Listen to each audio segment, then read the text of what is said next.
Excusez-moi, j'ai eu un problème technique. Je n'arrivais pas à résoudre, mais bon, prochain, ça s'est résolu. Et donc, je vous ai donné rendez-vous aujourd'hui pour essayer de réfléchir ensemble sur la fête de l'Akba Omer. Et je voudrais vous proposer une explication assez originale. Il y a, vous le savez, une discussion, une machloket entre Maran Shulchan Aruch et le Rama. Sur quelle est la discussion? La discussion, c'est quand est-ce que les élèves de Rabbi Akiva ont arrêté de mourir. Il y avait donc une épidémie qui décimait les 24 000 élèves de Rabbi Akiva. La question est de savoir quand cette épidémie a été stoppée. D'après le Rama, donc Rabbi Moshe Isserles, qui est suivi par les Ashkenazim, le jour de l'Akba Omer, ils ne sont plus morts déjà. Le jour de l'Akba Omer, il n'y avait plus personne qui mourait. C'est pour cela que le jour de l'Akba Omer, les Ashkenazim font des mariages, vont chez le coiffeur, déjà le jour même de l'Akba Omer. Par contre, le Shulchan Aruch dit que le 33e jour, c'est-à-dire le jour de l'Akba Omer, il mourrait quand même, il mourrait encore.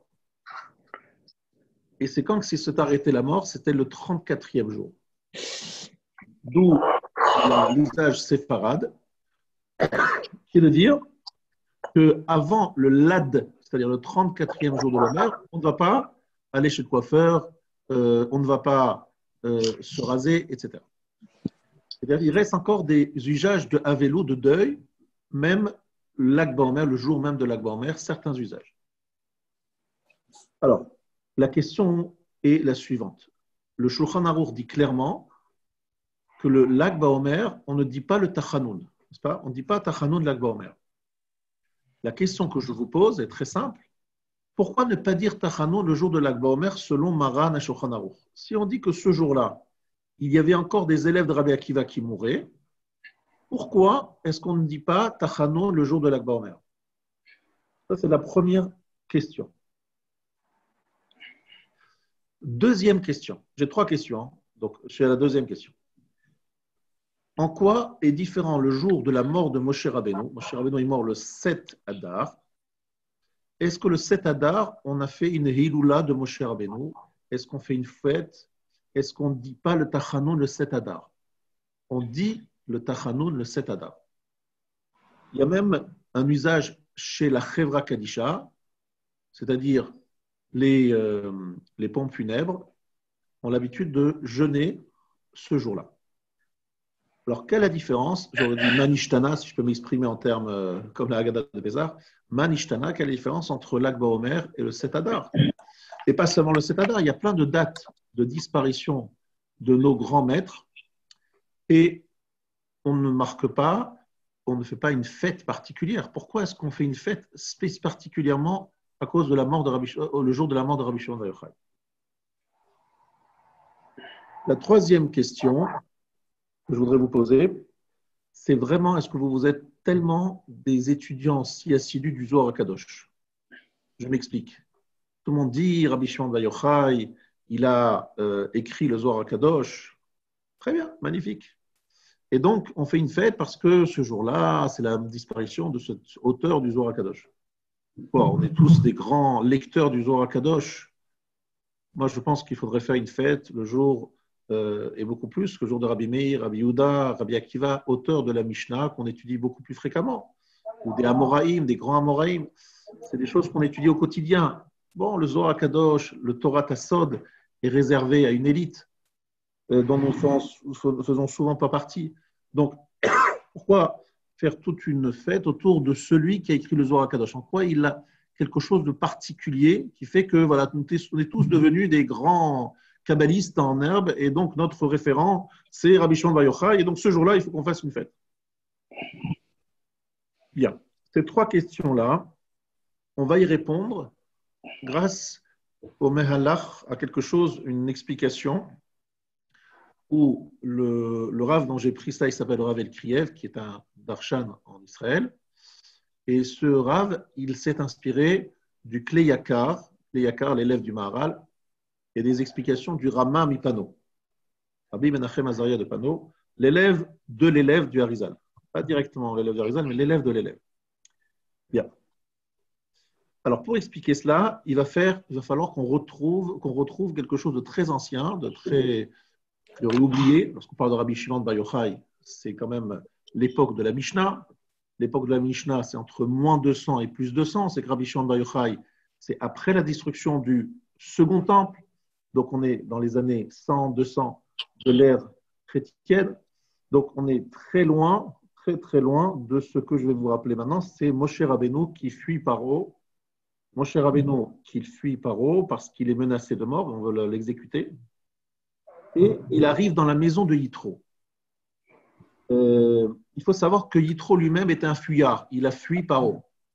Je vous rappelle qu'il fait partie des 3 conseillers à qui Pharaon s'est adressé pour demander quoi faire sur la question juive. Alors, ce n'était pas la question juive à l'époque, ce n'était pas comme ça. C'était Israël qui se trouvait dans son pays. Il avait peur de différentes choses. Et il s'est adressé à 3 conseillers. Un de ces 3 conseillers, c'est Yitro. D'accord? Alors, nous avons ici 2 fuyards. Moshe Rabbeinu qui fuit Pharaon et Yitro qui a fui parce qu'il n'a pas voulu donner son avis. Il est parti en courant de cette réunion.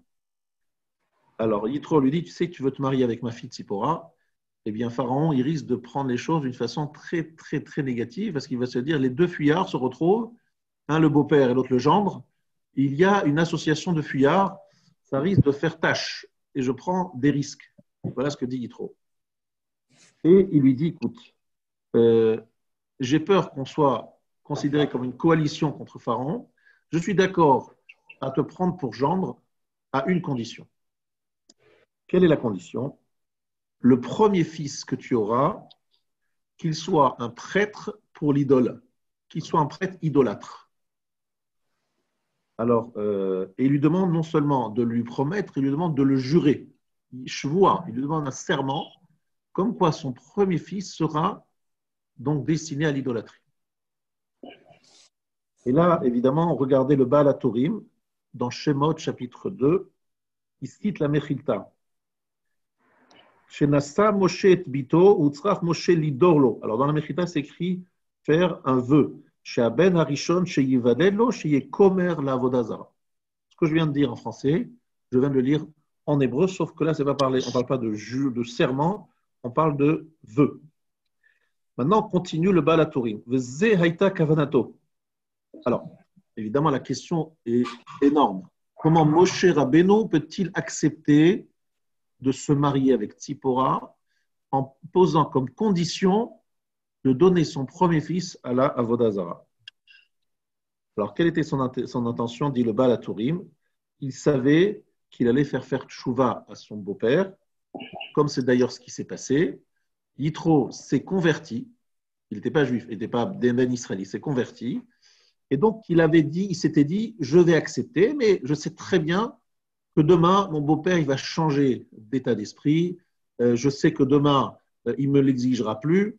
Donc, il était prêt à prendre le risque, d'accord, d'accepter soi-disant, mais en comptant sur le fait que son beau-père n'allait pas rester dans le même état d'esprit et qu'il allait changer d'avis. Bien. Cependant, dit le Baal HaTurim, toujours le Baal HaTurim continue, Moshe a été puni. Quelle était la punition de Moshe? Il est écrit dans le livre des juges, Shoftim, chapitre 18. Moshe a été puni, son petit-fils est devenu prêtre pour la Vodazara, comme il est écrit, Yehonatan ben Gershom ben Menaché. Alors c'est écrit Menaché, mais les Chachamim dans Baba Batra, page 109, disent que c'était le fils de Moshe, et on a dit le mot Menaché parce que Menaché fait allusion au fameux roi idolâtre, et qu'en fait, c'est une façon de cacher le nom de Moshe. Mais en fait, c'est le petit-fils de Moshe, qui s'appelle Yonatan, qui est prêtre pour la Avoda Zara. Donc, le fait d'avoir une bonne intention de la part de Moshe ne l'a pas sauvé d'une sanction terrible, celle d'avoir son petit-fils qui tourne mal. Maintenant, je précise, Yonatan n'avait pas l'intention d'être idolâtre. Yonatan, ce qu'il a fait, c'était simplement pour une raison très particulière. Il effectivement était dans le temple érigé par Micha, qui avait amené ce fameux Pesel Micha, cette statue de Micha, et il a utilisé effectivement, il a fait donc un temple, une sorte de temple donc pour l'Avodazara. Mais Yehonatan, c'était en fait un agent double. Officiellement, c'était un prêtre dans ce temple, mais en vérité, il mobilisait les gens, il motivait les gens en leur disant « Ne faites surtout pas de bêtises. Messieurs, ne faites pas de bêtises, n'écoutez pas ce qu'on vous dit. » En fait, il était là pour décourager les gens en leur disant « Mais c'est quoi cette bêtise de se prosterner à une statue, à une idole ?» Donc, son intention était bonne, sauf que le fait d'avoir le nom du petit-fils de Moshe, prêtre dans ce temple, ça a cautionné Micha. C'est des gens qui se sont dit « Ah, vous avez entendu ? Le petit-fils de Moshe qui est là-bas, un prêtre, donc c'est que ça doit être un endroit tout à fait cachère. » Donc il a d'un côté cautionné, même si son intention était bonne, celle de décourager, mais sa présence était une caution, et donc il a fait une grande avéra en acceptant ce poste. La Gemara dans Baba Batra, page 110, nous dit la chose suivante. Kevan shera David shemamon chaviv alav beyoter. David Amelech, il a vécu longtemps, Yonatan, petit-fils de Moshe, il a connu David Amelech. David Amelech, ayant vu que c'était un homme intéressé par l'argent, il l'a nommé sur les hautes sarot. C'est-à-dire, il lui a donné un poste de responsabilité sur ses trésors, sur son coffre-fort. Et il s'appelait Shevuel ben Gershom ben Moshe Nagid al Haotzarot. Vous trouverez ça dans les chroniques d'Ivrayamim 1, chapitre 26. Donc là-bas, on nous dit que Shevuel, fils de Gershom, fils de Moshe. La Gemara demande dans Baba Batra 110, est-ce qu'il s'appelait Shevuel? Il s'appelait Yehonatan. Amar Rabbi Yochanan, Shevuel, Sheshav lakel bekolibo. On lui donne un surnom, Shevuel, Shav lakel, celui qui a fait Teshuvah vers Dieu. C'est-à-dire qu'en fait, il a fait Teshuvah, et c'est pour ça qu'on l'appelle Shevuel, mais en fait, il s'appelait Yehonatan. Donc, on retrouve le petit-fils de Moshe qui a fait Teshuvah, qui a été nommé par David Ameler sur un poste tout à fait cachère, celui d'être responsable des hautes sarot, c'est-à-dire les grandes réserves du roi David. Et donc, aucun problème, il a fait Teshuvah, mais c'est quand même le petit-fils de Moshe qui a été prêtre dans ce temple. Ça, c'est une première introduction. Maintenant, deuxième introduction, nous allons parler d'un nouveau personnage qui s'appelle Achia Hashiloni. Qui c'est Achia Hashiloni? Il faut savoir que c'est, en termes de prophétie, le troisième numéro, troisième en niveau de prophétie, après Moshe et Shmuel. Vous avez Moshe numéro 1, et bien au-dessus de tout le monde, Shmuel numéro 2, numéro 3, Achia Hashiloni. Un de ses élèves, son élève le plus connu, c'est Eliyahu Hanavi. Vous comprenez? Eliyahu Hanavi, c'est l'élève d'Achia Hashiloni. Nous avons été embêtés, mais Baruch Hashem, nous reprenons maintenant. Donc, je vous rappelle que nous étions à l'étape suivante. Nous étions en train de parler d'un personnage, Achia Hashiloni. Achia Hashiloni est un des transmetteurs de la Torah. Il fait partie de la Sholchelet HaKabbalah, c'est-à-dire en fait de la transmission depuis Moshe Rabbeinu jusqu'à Rav Ashi qui a terminé la Gemara. Donc, Achia Hashiloni a vécu très longtemps et j'ai dit qu'il était le Rav, le maître de Eliyahu Hanavi. Alors, Achia Hashiloni était en fait, avait dans sa Neshama, Soresh al-Neshmato, il était proche de Moshe Rabbeinu. Qu'est-ce que ça veut dire? Ça veut dire tout simplement qu'il y a chez Moshe Rabbeinu une sorte de défaut, entre guillemets, de manque, lié au fait qu'il a accepté à un moment que son fils, son premier fils, soit un prêtre pour l'idolâtrie. Cet acte-là, cette acceptation-là, est un défaut. Et ce défaut-là, il faut absolument le réparer. Alors, on a entendu que son petit-fils aussi avait une tâche, Yonatan, et que c'était une sanction. Mais il se trouve maintenant qu'il y a deux tâches. Il y a Moshe et il y a son petit-fils. Il y avait un homme qui avait un rôle, celui de réparer, de faire le tikkun de cette faute. Cet homme, c'est Achia Hashiloni. faut savoir que Achia Shiloni a vécu à une période très troublée, celle du schisme. Je vous rappelle que Shlomo HaMelech a été pendant 40 ans le roi d'Israël. Une fois que Shlomo HaMelech est décédé, Niftar, son fils Rechavam devait prendre la suite. Mais il y avait un homme qui s'appelait Jéroboam en français, qui est devenu le roi des 10 tribus d'Israël, alors que Rechavam n'était le roi que de Yehuda et de Binyamin. Alors, ce schisme avait déjà été annoncé à Shlomo comme sanction sur le fait qu'il s'était marié avec de nombreuses femmes, dont certaines étaient encore attachées à l'idolâtrie. Il se trouve que Jéroboam n'était pas n'importe qui. C'était un très grand Talmid Chacham, un sage de la Torah, et à tel point que nos sages nous disent que tous les sages de sa génération étaient comme de l'herbe, c'est-à-dire étaient vraiment insignifiants devant la sagesse de Jéroboam. Donc, il a été sollicité et par le peuple, mais aussi et surtout par Achia Shiloni. Achia Shiloni, qui était un prophète, est venu lui dire de la part d'Hachem que c'était lui qui devait prendre la direction de ces 10 tribus. Donc, il a été littéralement décidé, choisi par Akadosh Baruch. Bon. Le problème, c'est que cet homme, il a fait un calcul. Il s'est dit, si on fait notre Aliyah la Regel, c'est-à-dire on devait se rendre 3 fois par an à Yerushalayim, Pessah, Shavuot et Sukkot, ce qu'on appelle Aliyah la Regel, on arrivait donc tous dans la Hazara, la cour du Beth Amikdash. Le roi est le seul qui a l'autorisation de s'asseoir dans cette Hazara. Personne d'autre. Interdiction de s'asseoir. Donc il s'est dit, qui va s'asseoir dans cette Hazara? Le roi de Yehuda, c'est-à-dire Rechavam. Mais moi, Jéroboam, je suis le roi d'Israël, c'est-à-dire des 10 tribus d'Israël. Je n'aurai pas l'autorisation de m'asseoir. Lui sera assis et moi, je serai debout. Donc c'est une forme d'humiliation. Et donc, je ne peux pas accepter cette humiliation. Et en plus, mon peuple ne me suivra plus. Il dira, regarde, l'autre roi, il est assis, toi, tu es debout. C'est que tu n'es pas vraiment le roi.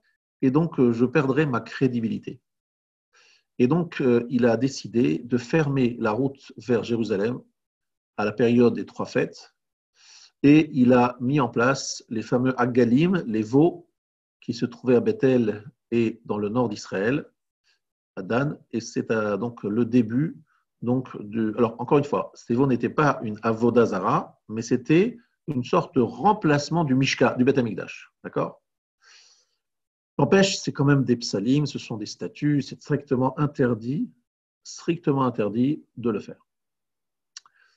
Bien, que fait Achia Shiloni? Alors écoutez bien, comme Jéroboam savait qu'il allait devoir demander des choses difficiles, avant d'être élu et d'avoir accepté le poste, il a fait signer une charte, un engagement.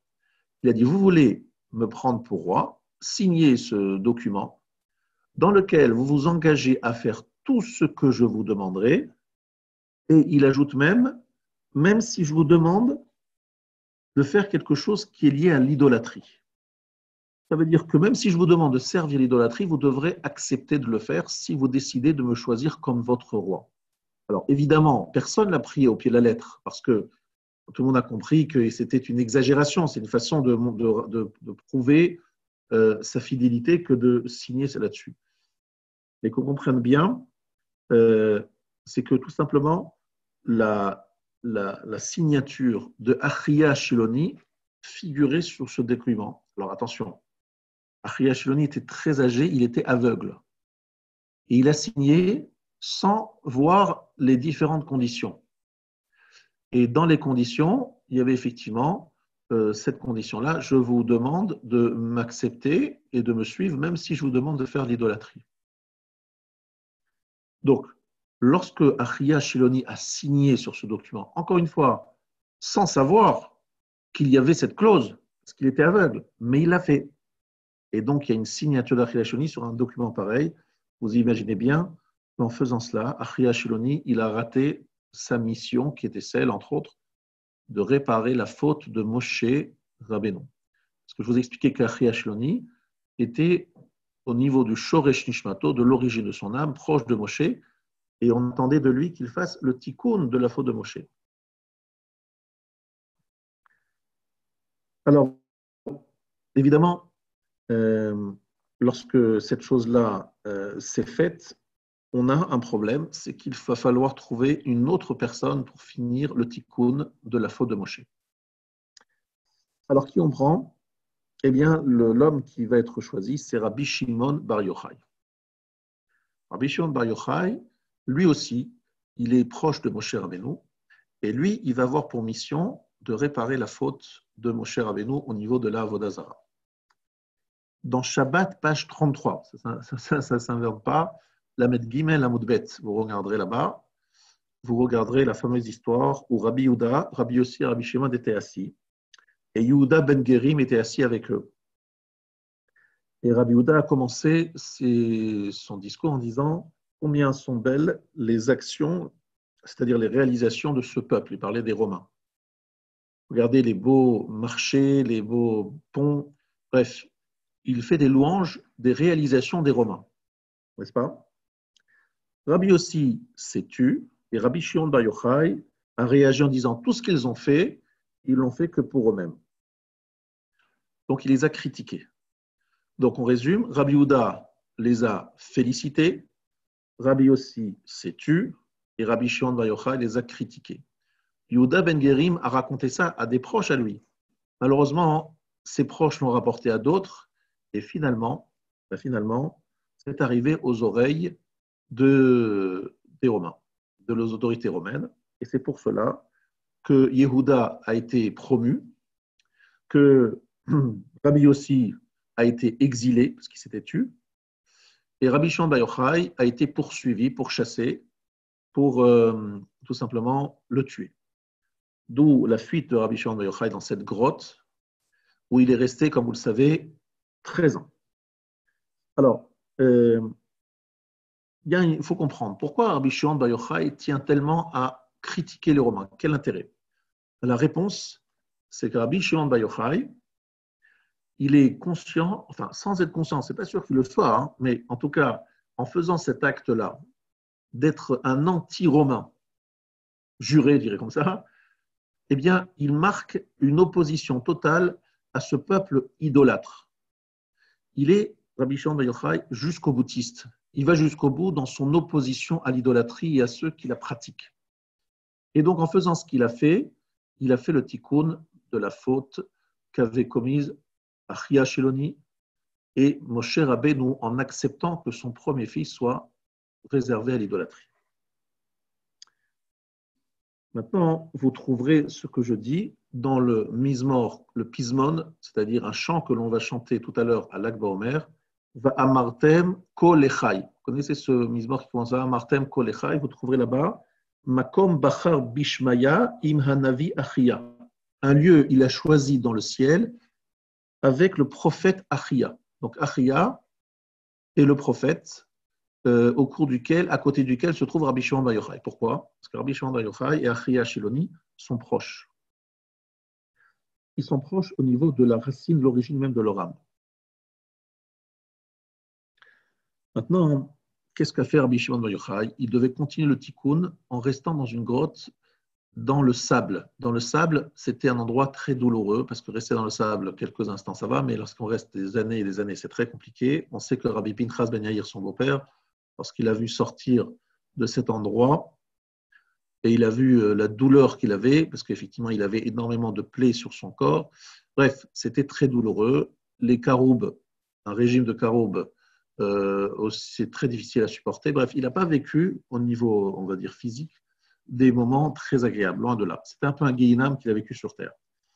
Mais il a étudié avec une force incroyable avec son fils Rabbi Elazar.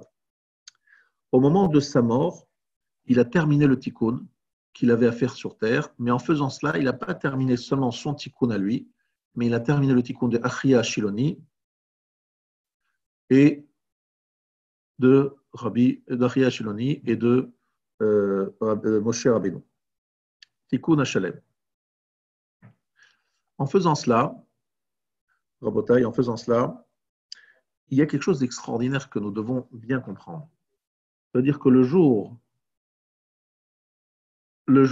où Akadosh Baruch Hu, le jour où le Rabbi Shimon Bar Yochai et le jour où Rabbi Shimon Bar Yochai est mort, c'est en fait le jour de la Géoula. Pourquoi? C'est le jour où, justement, c'est le jour où le Tikkun s'est terminé, où Moshe Rabbeinu et Achia Shiloni ont été Metukanim, donc c'est le jour de la Géoula. Donc en fait, le jour de la joie très particulière que nous vivons ce jour-là, c'est justement pour faire le fête de la Géoula, le début d'une nouvelle Tkoufa, d'une nouvelle période. Maintenant, c'est très intéressant de remarquer que le 7 Adar tombe le jour de la semaine où tombe l'Ag Baomer. D'accord? C'est-à-dire que le jour de la semaine, imaginons que l'Ag Baomer cette année, donc on sait que c'est un lundi soir, le 7 Adar c'était un lundi soir, et vous regarderez à Sukkot, les Ushpizim, vous savez, les invités de la fête de Sukkot, vous verrez que c'était aussi un lundi soir, le jour du Ushpiz de Moshe Rabbeinu. Ça veut dire qu'il y a un lien très fort entre l'Ag Baomer, qui est Rabbi Shimon Bar Yochai, Moshe Rabbeinu 7 Adar, et Moshe Rabbeinu pendant Sukkot. Maintenant, regardez, ça va aller plus loin. On sait que Moshe Rabbeinu, c'est écrit Lech Red Kishichet Amecha. Va descendre parce que ton peuple a fauté. Donc Moshe descend et brise les louchot. Est-ce que Moshe Rabbeinu, quelque part, a gagné quelque chose? Il est monté dans la montagne, il a pris des louchot et les a cassés. Donc finalement, qu'est-ce qu'il a pris là-haut? Rien qui est resté. Eh bien, le passage dans Teilim, chapitre 68, nous dit Alita la maron, shavita shevi. Tu es monté là-haut et tu as capturé Shevi. Shevi, c'est a priori un captif. Sauf que c'est les premières lettres de Shimon Bar Yochai. Ça veut dire qu'en faisant cela, il a fait véritablement, il a pris l'âme qui allait terminer son travail sur terre. Alors, il faut savoir que Yehonatan, c'est le Gilgoul, et c'est Gilgul dans Elazar, le fils de Rabbi Shimon. C'est Rabbi Shimon Bar Yochai, c'est Moshe Rabbeinu, et son fils Elazar, c'est le Gilgoul de Yehonatan, petit-fils de Moshe. Ces deux-là, en faisant ces 13 ans dans la grotte, ont réparé la faute de Moshe et de Yehonatan, Rabbi Shimon et Rabbi Elazar. D'où la ferveur particulière de l'Akba Omer, parce que ce n'est pas juste un parmi les Tanaïm, même si c'est parmi les plus grands des Tanaïm. Il s'agit ici non pas de choisir Rabbi Shimon Bar Yochai plus qu'un autre, parce que tout le monde a entendu parler de Rabbi Akiva. Peut-être que Rabbi Akiva est d'un niveau supérieur à Rabbi Shimon, je ne sais pas, je ne suis pas dans le ciel pour évaluer ça. Rabbi Meir, Rabbi Shimon, Rabbi Yehuda, ce sont des géants. Ici, il s'agit de dire que ce qu'a fait Rabbi Shimon Bar Yochai, il ne l'a pas fait que pour lui-même. C'est un tikkun pour tout le clan Israël. C'est ce qui peut amener la Géoula, parce que le travail que Moshe avait commencé, qui a été abîmé parce que tout simplement il y a eu cette acceptation de l'idolâtrie par lui et par son petit-fils, eh bien ça a été réparé. Maintenant, Rabotai, on va continuer. Le mot Shevi, c'est Shimon Bar Yochai, n'est-ce pas? Mais vous avez aussi le Hari Akadosh. Rabbi Yitzhak Luria s'appelait Yitzhak ben Shlomo. Yitzhak ben Shlomo. C'est aussi les mêmes lettres. Yitzhak ben Shlomo, c'est Shevi. Maintenant, le Harizal était donc un Gilgoul de Rabbi Shimon Bar Yochai.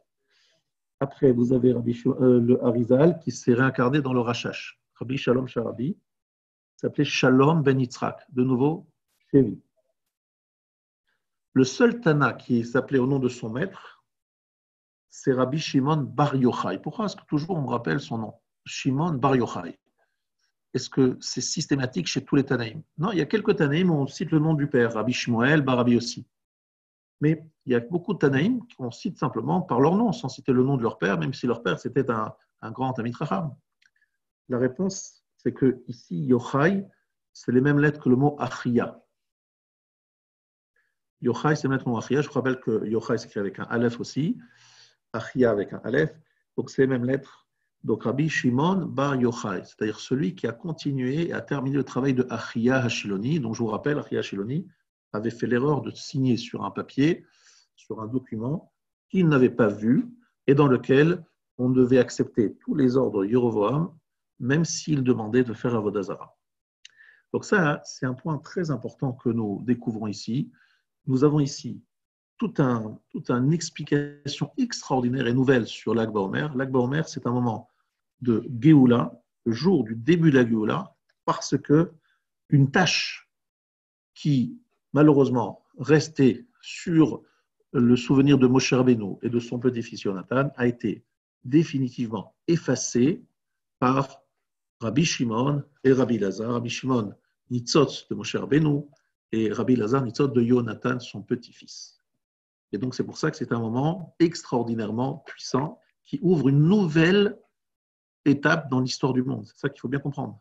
Alors, si vous êtes un peu féru de Chassidout, vous savez que les Chassidim disent que dès le moment de la propagation, de la connaissance de la Torah orale, c'est le moment de Géoula. La Géoula vient lorsque la Torah du Sod se fait connaître. C'est vrai que depuis 400 ans, avec le Harizal, le Rashash et d'autres, comme le Gaon de Vilna, la connaissance de la Kabbalah s'est, on va dire, vulgarisée, s'est popularisée, donc c'est devenu beaucoup plus populaire.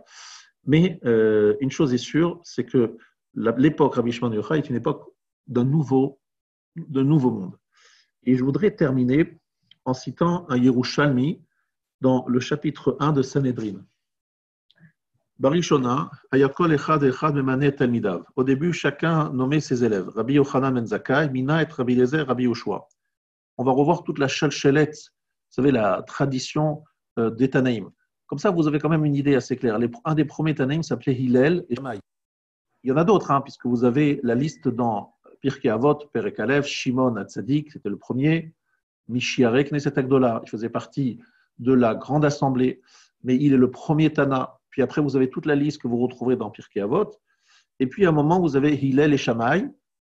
Après Hillel, avec 80 élèves, le dernier élève s'appelait Rabbi Yochanan ben Zakkai, le moins bon, entre guillemets, mais bon.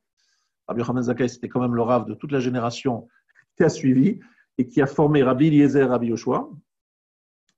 Rabbi Yoshua a formé Rabbi Akiva. D'ailleurs, Rabbi Eliezer aussi a été un des maîtres de Rabbi Akiva. Rabbi Akiva a formé Rabbi Meir et Rabbi Shimon, et aussi 3 autres élèves. Vous savez que les 24 000 élèves sont morts, mais qu'il en restait 5. Parmi les 5, il y avait Rabbi Meir et Rabbi Shimon. Et à un moment, Rabbi Akiva dit Yeshev Rabbi Meir Techila, c'est-à-dire qu'il a donné à Rabbi Meir la première place. Nitkar Kemu Pene Rabbi Shimon. Rabbi Shimon a fait un peu la tête. Amalo Rabbi Akiva Dayecha Sheani Ubaracha Makirin Kochacha. Il suffit que toi, que moi et ton créateur connaissent ta force.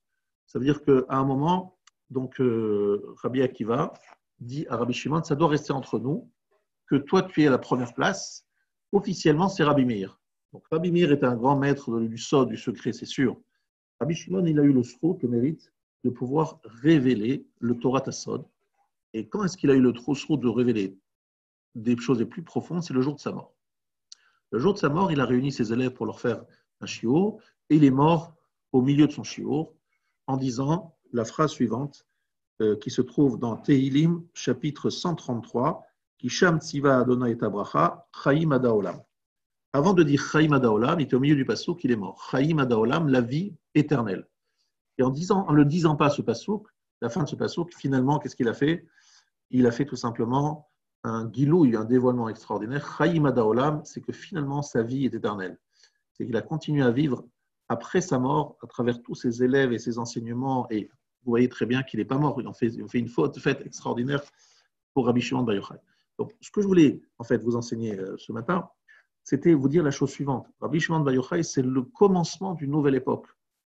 Et Rabbi Shimon Bar Yochai, c'était un jusqu'au boutiste. Il disait, on ne comprend pas comment des gens peuvent travailler, etc. Lui, c'était quelqu'un qui était entier, qui allait jusqu'au bout. Il était nécessaire de l'avoir pour pouvoir effacer les derniers restes de l'idolâtrie. Et là, avec sa mort, c'est fini. Il n'y a plus rien. Il n'y a plus de tâches. On peut commencer une nouvelle période, qui est une nouvelle période qu'il faudrait longuement expliquer et décrire, mais ce n'est pas le sujet d'aujourd'hui. Et je vous souhaite à tous donc une très belle fête de Lag BaOmer. Et vous donne rendez-vous ce soir à partir de 20h30 pour écouter des livrets Torah et participer à la bande des bougies, l'Irva de Lag BaOmer. Bonne journée et à tout à l'heure.